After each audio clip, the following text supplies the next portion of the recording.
পরিচালনায় অমিতাভ। নমস্কার। আজকের নিবেদন আদি শক্তি। নিবেদনে কল্পনা কথক কলা কেন্দ্র, সমগ্র ভাবনা নৃত্য পরিকল্পনা এবং পরিচালনায় গুরু অমিতাভ দত্ত।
সমগ্র সৃষ্টির আদি লগ্নে যখন বিশ্ব ব্রহ্মাণ্ডের রচনা হয়নি, তখন মহামায়া আদিশক্তি আবির্ভূতা হয়। আদিশক্তির মায়ার আবর্তে রচিত বিশ্ব চরাচর। আদিশক্তি মহামায়া সৃষ্টি করলে যোগ ধ্যানে ব্রহ্মা, বিষ্ণু এবং মহেশ্বরকে। সৃষ্টির পর আদিশক্তি মহামায়া তাদের তিনজনকে জগৎ সংসারের সমগ্র ও বিশ্ব ব্রহ্মাণ্ডের সৃষ্টি, স্থিতি ও প্রলয়ের দায়িত্ব অর্পণ করলেন। আদিশক্তির দ্বারা রচিত হল বিশ্ব ব্রহ্মাণ্ডের। আদিশক্তি মহামায়ায় নানান রূপে জগৎ উদ্ধার করতে এবং অশুভ শক্তির বিনাশ কল্পে নানা রূপে বিভিন্ন সময়ে অবতীর্ণা। আজকের নারী শক্তির প্রতীক হলেন সেই আদ্যাশক্তি, আদিশক্তি মহামায়ায়।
আদিশক্তি মহামায়ার মায়ায় আচ্ছন্ন হয়ে আছে বিশ্ব চরাচর। তার ইচ্ছাতেই বিশ্ব প্রকৃতির সকল নিত্য ও অনিত্য একাকার হয়ে থাকে। আজ শোনাব সেই মহামায়া আদি আত্মা শক্তির নানান পুরাণ বর্ণিত কাহিনীর কথা। আদিশক্তি যখন সতীরূপে প্রজাপতি দক্ষরাজের গৃহে জন্ম নিলেন, তখন নিজ ইচ্ছায় দেবী স্বয়ংবর সভায় শ্মশানবাসী ভূতনাথ মহাদেব দেবাদিদেব শিবকে তার পতি পরমেশ্বর রূপে স্বীকার করে বরমাল্য প্রদান করলেন ও শিবের ঘরণী হয়ে পার্বতী রূপে কৈলাসে গমন করলেন। 1 বছর অতিক্রান্ত হল। রাজা প্রজাপতি দক্ষ ঠিক করলেন এক মহাযজ্ঞের আয়োজন করবেন, কিন্তু জামাই শিবকে তিনি যজ্ঞানুষ্ঠানে আমন্ত্রণ জানাননি। শিব শব্দের অর্থ হল সদা মঙ্গল। কোন মঙ্গল কর্ম শিবকে বিনা সম্পূর্ণ হয় না। সতীর কানে যখন পৌঁছল, তখন সতী নিজেই ঠিক করলেন যে তিনি পিতার অমতে বিনা আমন্ত্রণে এই মহাযজ্ঞ অনুষ্ঠানে আসবেন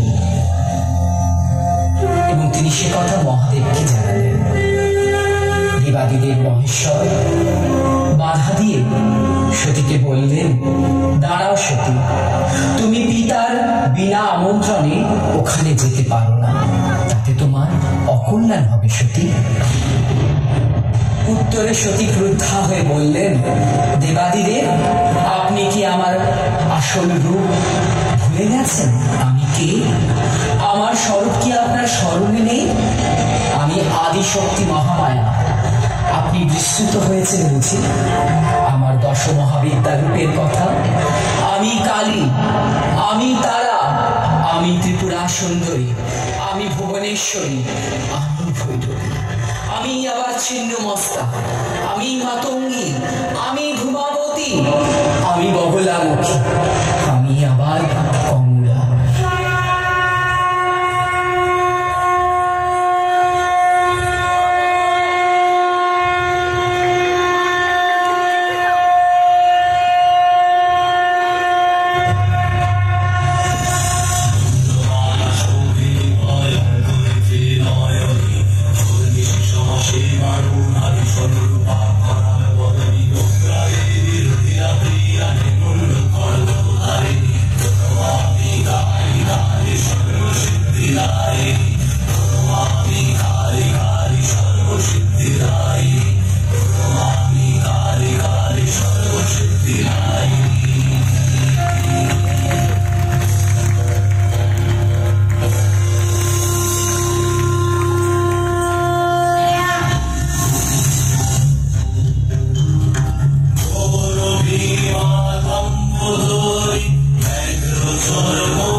শোভে ভালে চতুর্ভুজা ত্রিনয়নী অপরূপা ভাগদেবী সরস্বতী রূপিণী প্রণমামি মাতঙ্গী বিদ্যা সিদ্ধিদায়িনী।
স্বরূপিণী ব্রজবর্ষিত অমৃত স্নাতা চতুর্ভুজা সনাতনী বদ্ধ পরা ভয়ে হস্তে জগৎ পালনকারিণী প্রণমামি গৌরা দেবী সর্বসমা গোদায়িনী।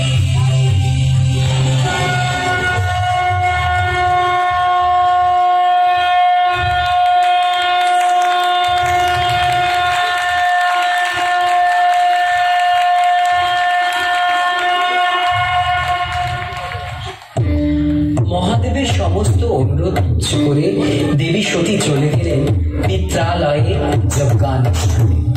সতীকে দেখা মাত্রই দক্ষরাজ ক্রুদ্ধ হয়ে কন্যা সতীর স্বামী দেবাদিদেব মহাদেবকে ভয়ঙ্কর ভৎসনা ও নিন্দা করতে আরম্ভ করলেন। পিতারই রূপ আচরণে দেবী সতী কিংকর্তব্য বিমূঢ় হয়ে পড়লেন। স্বামী নিন্দা সহ্য না করতে পেরে সতী মহাযজ্ঞের অগ্নিতে নিজেকে আহুতি দিলেন। সতী তার দেহ ত্যাগ করলেন। এদিকে কৈলাসে এই বার্তা শিবের কাছে পৌঁছলো মাত্র ভূতনাথ তার দল বল নিয়ে যজ্ঞস্থলে পৌঁছে সব ধ্বংস করে দিলেন। সুখার্ত ক্রুদ্ধ মহাদেব সতীর সব দেহ কাঁধে নিয়ে মহাতাণ্ডব করে স্বর্গ মর্ত পাতাল বিশ্ব ব্রহ্মাণ্ডকে ধ্বংস করে ফেলার উপক্রম করলেন। ভগবান বিষ্ণু দেখলেন পৃথিবী রসাতলে যেতে বসেছে।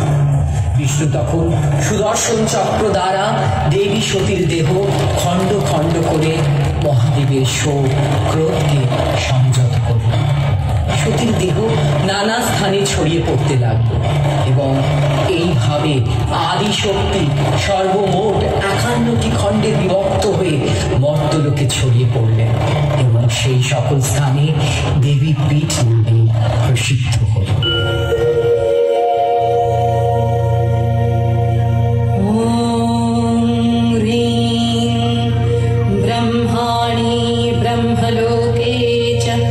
वैकुण्ठे सर्वमङ्गला इन्द्राणी अमरवत्यामम्बिका वरुणालये जमालये कालरूपा कुबेर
এবার বলি আদিশক্তি মহামায়ার কাশীশ্বরী অন্নপূর্ণার রূপের কথা।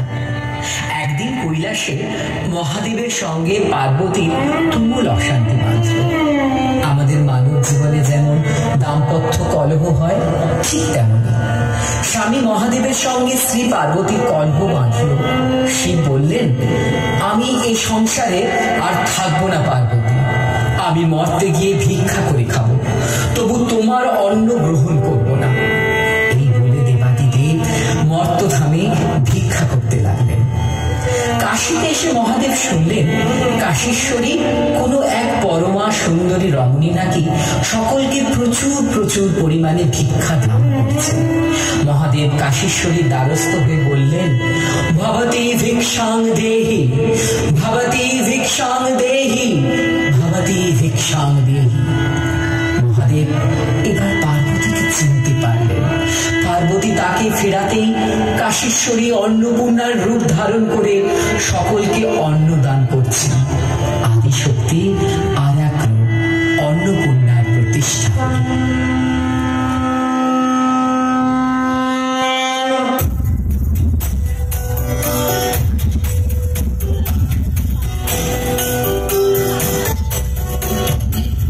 नित्यानन्दकरी वराभयकरी सौन्दर्यरत्नाकरी निर्भूताखिल घोर पावनकरी प्रत्यक्ष माहेश्वरी कालियाचलवंश पावनकरी काशीपुराधीश्वरी भिक्षादेहि कृपावलम्बनकरी माता अन्नपूर्णेश्वरी नानारत्न विचित्रभूषणकरी प्रेमाम्बराडम्बरी मुक्ताहार विलम्बमानविलसत् वक्षोजकुम्भान्तरी काश्मीरागरुवासिताङ्गरुचिरा काशीपुराधीश्वरी भिक्षादेहि कृपावलम्बनकरी माता अन्नपूर्णेश्वरी।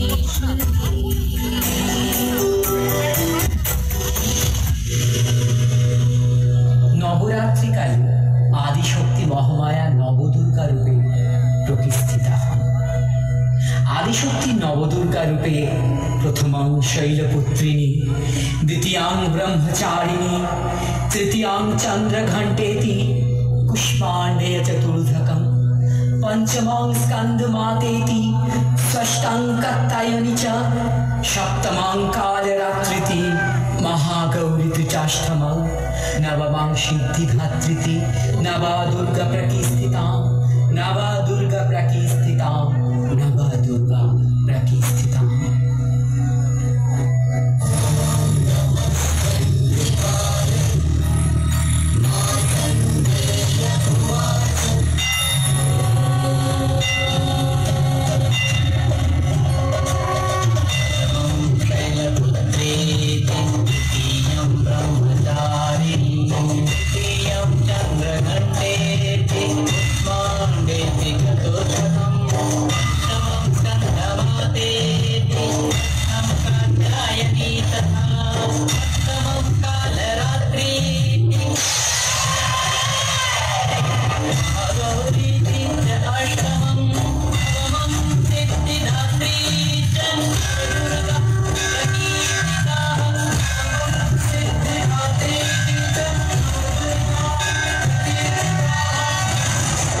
এবার বলি আদিশক্তি মহামায়ার জগদ্ধাত্রী রূপের কথা। কথিত আছে, যখন মহিষাসুরকে নিধন করার জন্য আদিশক্তি মহামায়া নানা রূপ পরিগ্রহ করছিলেন, তখন মহিষাসুরও তাকে ছলনা করার জন্য কখনো মহিষ, মহিষ থেকে হস্তি, হস্তি থেকে আবার মহিষ, এইভাবে নানা রূপ পরিবর্তন করছিলেন দেবীকে বিভ্রান্ত করার জন্য। অবশেষে অসুর রাজ যখন হস্তির রূপ ধারণ করলেন, তখন আদিশক্তি জগদ্ধাত্রী রূপে হস্তিরূপী গজাসুরকে নিধন করেন। আদি আদিশক্তি প্রকৃতিস্থা হলেন এই ক্ষণে জগদ্ধাত্রী রূপে। ওম নমঃ জগদ্ধাত্রী নমো নমঃ। ওম নমঃ জগদ্ধাত্রী নমো নমঃ। ওম নমঃ জগদ্ধাত্রী নমো নমঃ।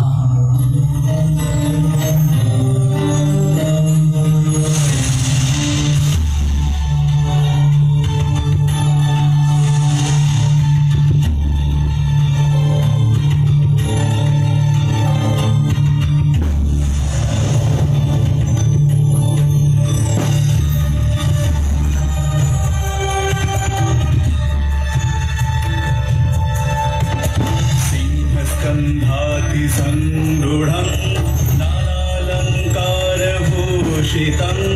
चतुर्भुजं महादेवीं नागयोगोपवीतिनीं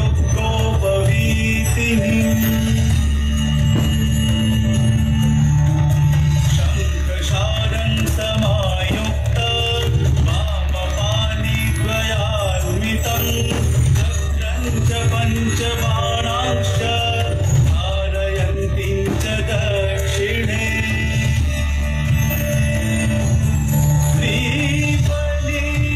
श्रीबलियोपेत नाभिनादमृणालिनी रत्नद्वीपे महाद्वीपे सिंहासनसमन्विते प्रफुल्लकमलारूढं ध्यायन्तं भवगेहिनीं दुं जगद्धात्री दुर्गायै नमः। পুরাণে বর্ণিত আছে আদিশক্তি মহামায়া চামুণ্ডা রূপে অসুর সেনাপতি চণ্ড ও মুণ্ডকে বধ করেন। আবার মহাকালিকা রূপে দেবী শুম্ভ ও নিশুম্ভকেও বধ করেন। অশুভ শক্তির নাশে দেবী অসুর দলকে তখন মত্ত হয়ে ওঠেন। পৃথিবীতে তথা বিশ্ব ব্রহ্মাণ্ডের যত অশুভ শক্তির অসুর আছে একে একে দেবী তাদের দলন করে রক্ত পান করতে লাগলেন। আলুলায়িত কুন্তলা বিবস্ত্রা মুন্ডমালা বিভূষিতা ব্যাঘ্র চর্ম পরিহিতা কালিকা হয়ে আদিশক্তি মহারণে অসুর দলনে মত্ত হয়ে উঠলেন। দেবী যেন জ্ঞান শূন্যা হয়ে পড়লেন। দেবীকে শান্ত করার প্রচেষ্টায় দেবাদিদেব মহাদেব একটি সব দেহের ন্যায় তার পায়ের কাছে লুটিয়ে পড়লেন। রণমত্তে উন্মত্তা দেবী সেই মুহূর্তে কিছু না বুঝেই মহাদেবের বুকের উপর তার দক্ষিণ পদখানি স্থাপন করে বসলেন। মুহূর্তেই দেবীর জ্ঞান চক্ষু উন্মোচন করে দেবী দেখলেন তিনি একই ভুল করে বসেছেন। নিজের স্বামী পতি পরমেশ্বরের বুকে পা তুলে দিয়েছেন। তৎক্ষণাৎ দেবীর জিহ্বা বেরিয়ে পড়ল। দেবী শান্ত হলেন। প্রতিষ্ঠা হল আদিশক্তির কালিকা।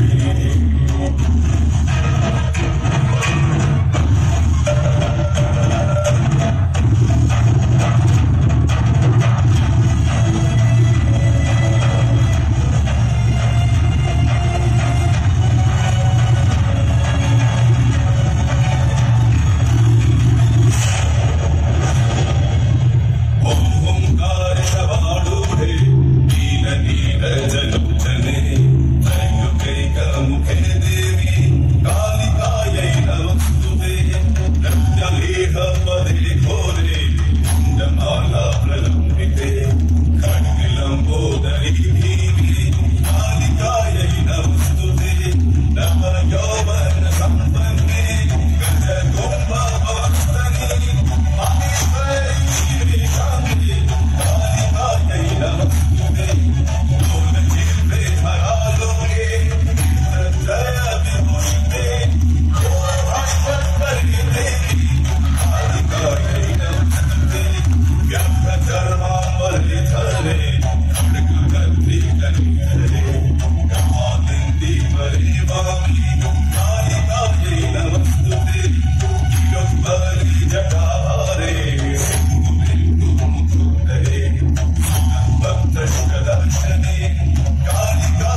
আদিশক্তি মহামায়ার মহিষাসুর মর্দিনী দুর্গা রূপের কথা এবার শোনাব। পুরাণে বর্ণিত আছে মহিষাসুর নামক দুর্দণ্ড প্রতাপশালী প্রভূত বলশালী এক অসুর ব্রহ্মার থেকে অমরত্ব বর লাভের আশায় বছরের পর বছর তপস্যা শুরু করলেন। মহিষাসুরের তপস্যায় তুষ্ট হয়ে ব্রহ্মা তার সম্মুখে উপস্থিত হলেন এবং মহিষাসুরকে বললেন, বৎস, আমি তোমার তপস্যায় তুষ্ট হয়েছি, তুমি কি বর চাও বলো। মহিষাসুর করজোড়ে বললেন, প্রভু, আমায় অমরত্বের বর দিন।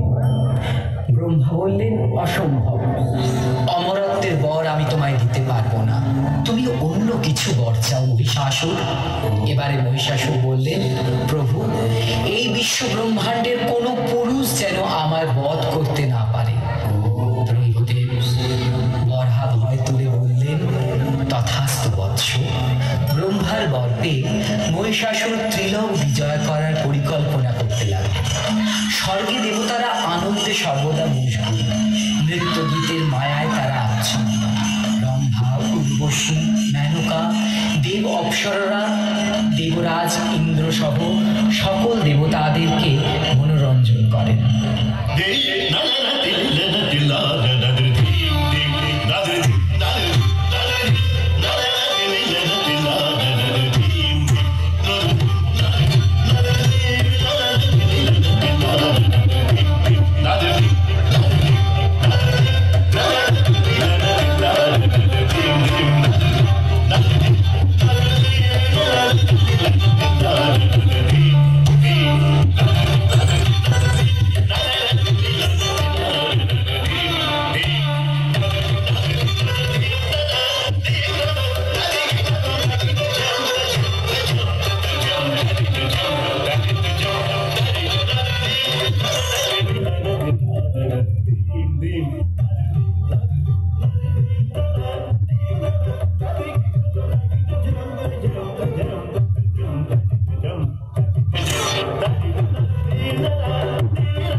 এমনই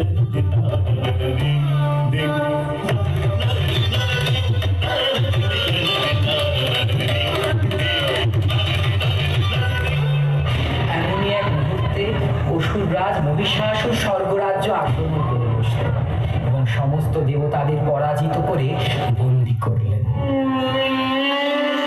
দেবতারা তাদের স্বর্গরাজ্য হারিয়ে ভীত সন্ত্রস্ত হয়ে ব্রহ্মা বিষ্ণু মহেশ্বরের শরণাপন্ন হলেন এবং কোনো একটা উপায় বার করতে বললেন। দেবতাদের চরম সংকটে ত্রিদেব চিন্তিত হয়ে পড়লেন। সংকটের উপায় হেতু ত্রিদেবের ত্রিনয়ন থেকে জ্যোতিপুঞ্জ প্রকাশিত হল।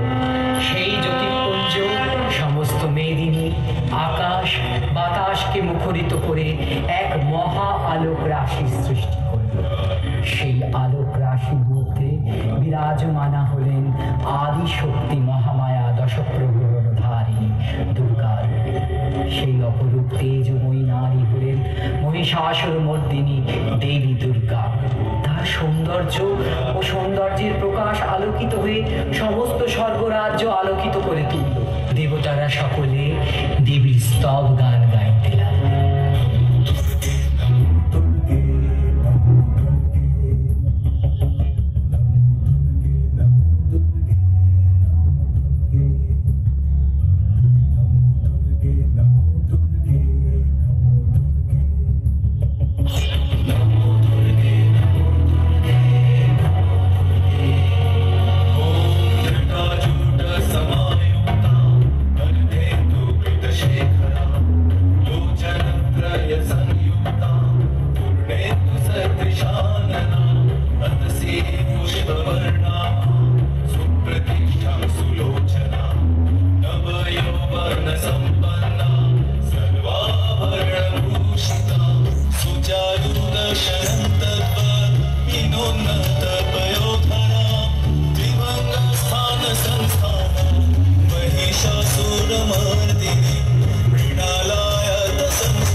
সকল দেবগণ তাদের অস্ত্র দিয়ে সুসজ্জিত করে তুললেন এবং মহিষাসুরকে পরাস্ত করে তাদের স্বর্গরাজ্যকে ফিরিয়ে দেবার প্রার্থনা করলেন।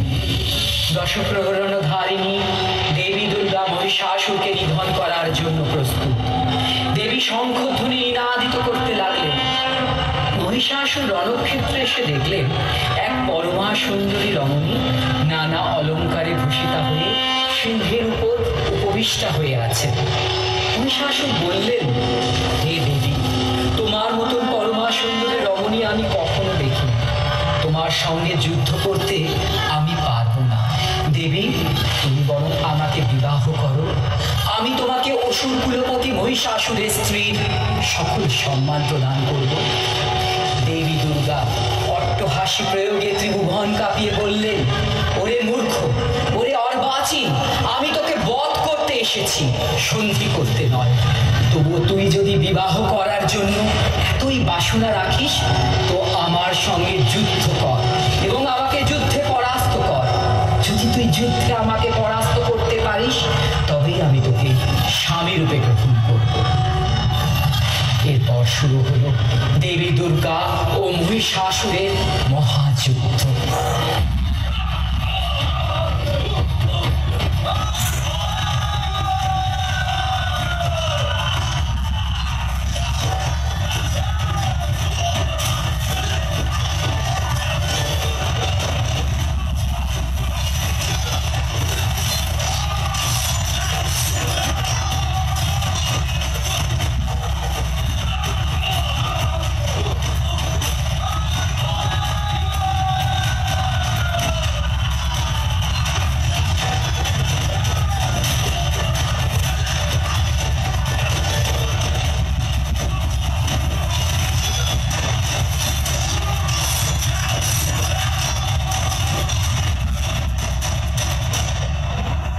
যুদ্ধে মহিষাসুর ক্লান্ত হয়ে পড়লেন। দেবী মহিষাসুরকে নিধনের পূর্বে মধুপান করতে করতে বললেন, গর্জ গর্জ স্খলন মূঢ় মধুয়া পিবাম্যহম ময় হতো হতো তৈব গর্জশন্তু সুদেবতা। দেবী দুর্গা মহিষাসুরকে শুলে বিদ্ধ করে ফেলেছেন। মহিষাসুর পরাজিত। আদিশক্তি মহিষাসুর মর্দিনী দুর্গা রূপে প্রকাশিত হলেন। সমস্ত দেবতারা পুষ্পবৃষ্টি করে দেবীর স্তব গান গাইতে লাগলেন।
প্রতিষ্ঠিত হলেন। আর বাংলার ঘরে ঘরে শারদ উৎসবের অঙ্গনে দেবীকে বৎসরান্তে উমা ঘরের মেয়ে হিসেবে অর্চনা করা হয়। রামচন্দ্রের অকাল বোধন আজ বাংলার ঘরে ঘরে শারদ উৎসবে দুর্গা পূজায় পরিণত হয়েছে। বাংলা তথা ভারত তথা পৃথিবীর নানা জায়গায় মায়ের আবাহন, বোধন, পূজা এবং পরিশেষে বিসর্জনের মধ্য দিয়ে দুর্গোৎসব পালিত হয়। বৃষ্টি যখন নামাতে খায়, ভেজা পায় হাওয়ায় হাওয়ায় গান গেয়ে যায়। আকাশে আকাশে আজ আগুনে মেঘের খেলায়, শরতের সাজে যেন ভেসে যায় খুশির খেলায়।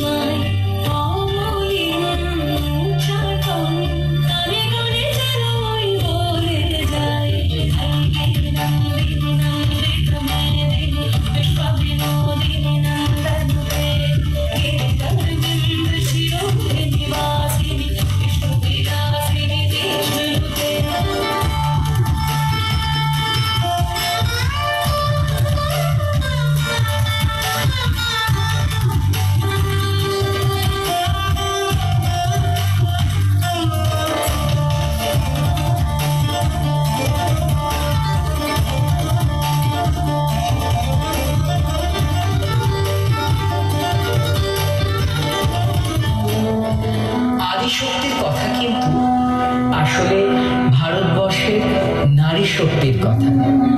মানব জীবনে নারী ও পুরুষ একত্রে একে অপরকে সম্মান করবে। বিশেষ করে সকল পুরুষ নারীকে সম্মান করবে এবং রক্ষা করবে। এই সারমর্ম পুরাণে হাজার হাজার বছর পূর্বে মুনি, ঋষি, মহাযোগীরা বলে গেছেন। তাই তো বৈদিক যুগে নারীর সম্মান এতই উঁচুতে ছিল, কিন্তু বর্তমানে আজও আমরা দেখি নারী নির্যাতিতা, নারী ধর্ষিতা। আজও ভারতের মাটিতে কন্যা শিশুর ভ্রূণ হত্যা করা হয়। অথচ বৈদিক যুগে নারীর মর্যাদা প্রতিষ্ঠা করার জন্য দেবীর আসনে বসিয়ে মানবী কুমারী কন্যাকে দেবীর ন্যায় পূজা করা হতো। আসুন না, আজ আমরা এই মঞ্চে কুমারী পূজার মধ্য দিয়ে বর্তমান সমাজে সকল নারীর মধ্যে লুকিয়ে থাকা আদি শক্তিকে সম্মান জানাই, প্রণাম জানাই। ইয়া দেবী সর্বভূতেষু শক্তিরূপেণ সংস্থিতা নমস্তস্मै নমস্তস্मै নমস্তস্मै নমো নমঃ। या देवी सर्वभूतेषु सृष्टिरूपेण संस्थिता नमस्तस्यै नमस्तस्यै नमस्तस्यै नमो नमः। या देवी सर्वभूतेषु मातृरूपेण संस्थिता नमस्तस्यै नमस्तस्यै नमस्तस्यै नमो नमः।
আমরা মোহিত হয়ে গেছি এক কথায়।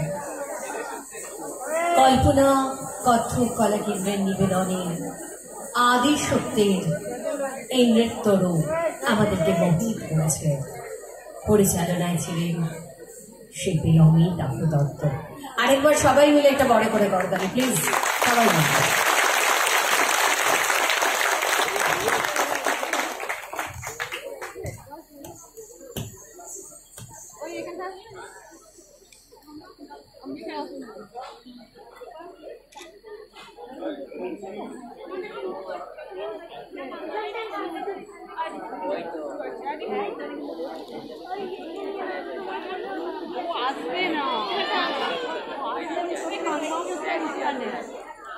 আপনাদের ভালো লেগেছে?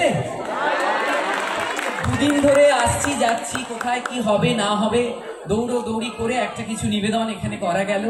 তো মায়ের সত্যি কৃপা।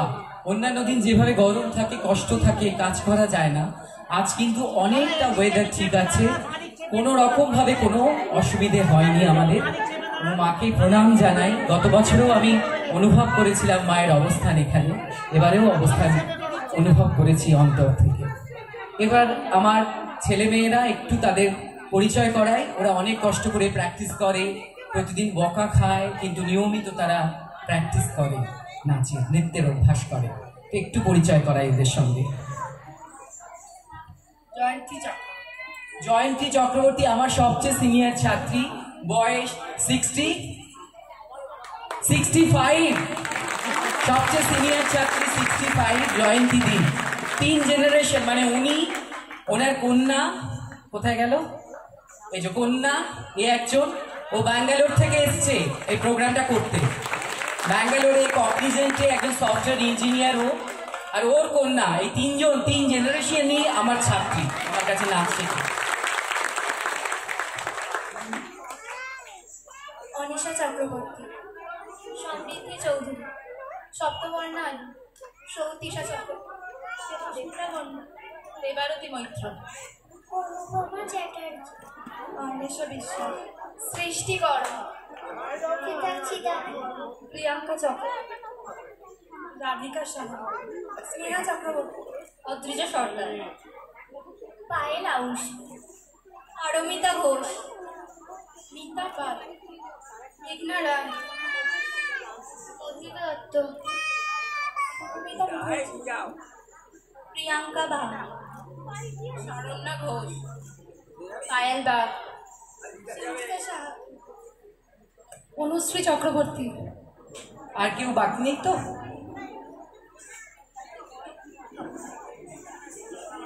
প্রীতি ঘোষ এবং আলোর দাদা, প্লিজ একটু দাদা এসো। এবং সাউন্ডের এবং প্রজেক্টর তিনজনেই প্লিজ একটু এসো। সাধন ভাই আলোক সম্পাদে এবং প্রজেক্টর প্রক্ষেপণে সৃজিত। রাজু দাস, শব্দে রাজু দাস। এবং সঞ্চালনায় আমার এক কথায় আজকে চলে এসছে আন্তর্জাতিক খ্যাতিসম্পন্ন একজন সঞ্চালিকা, একজন বাচিক শিল্পী, যিনি ইউএসএ, বাংলাদেশ, ভারতবর্ষের নানা স্থান, পশ্চিমবঙ্গ সরকারের নানান অনুষ্ঠান থেকে শুরু করে সমস্ত জনপ্রিয় অনুষ্ঠানে যার উপস্থিতি সবসময় আমরা দেখতে পাই, আমার ছোট্টবেলার বন্ধু শ্রীমতী তমালি ঘোষ। আসলে বড় মানুষটাই বড় করে বলতে পারে।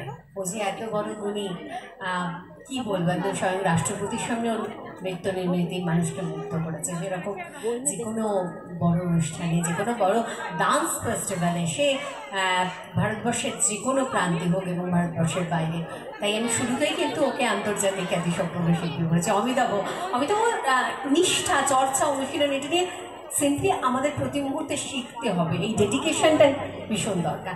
অমিতাভের জন্য এটা করতালি। আমাদের শ্রী শ্রী শীতলা মায়ের এই উৎসব কমিটির পক্ষ থেকে আমার বন্ধু, আমার অত্যন্ত গর্ব করে বলতে ইচ্ছে করে অমিতাভর নাম, আমরা সম্মান জ্ঞাপন করবো ওকে।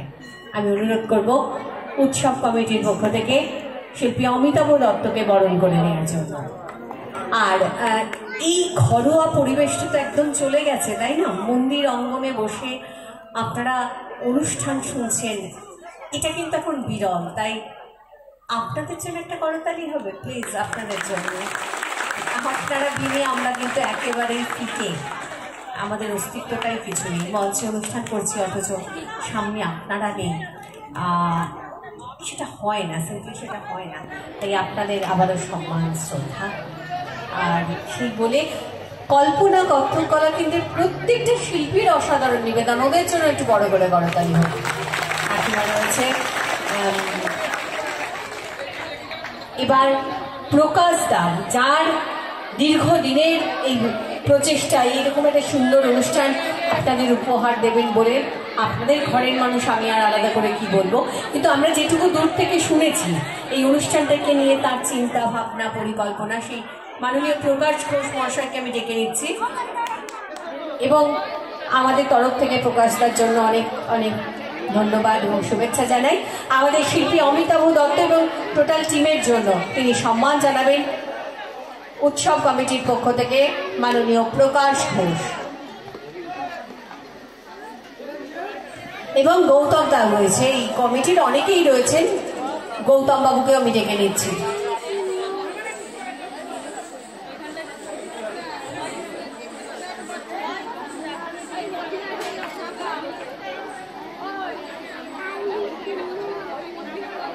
সুমিত ঘোষ, আসলে একটা উৎসব তো একা একা হয় না, অনেক মানুষ এর সঙ্গে জড়িয়ে থাকেন, নিবদ্ধ থাকেন।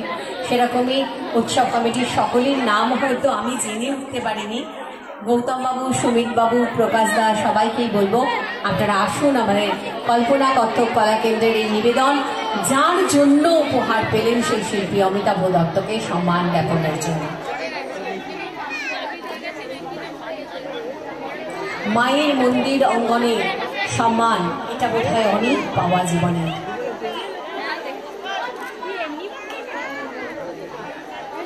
শিল্পী অমিতাভ দত্তের হাতে আমাদের এই সম্মান।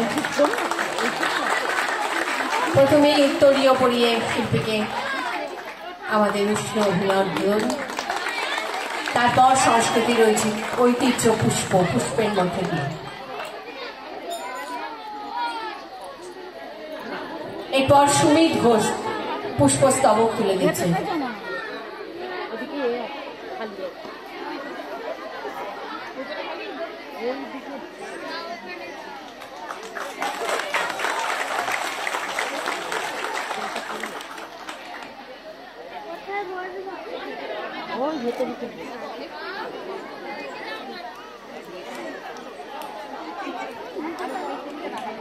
আমরা পরের অনুষ্ঠানে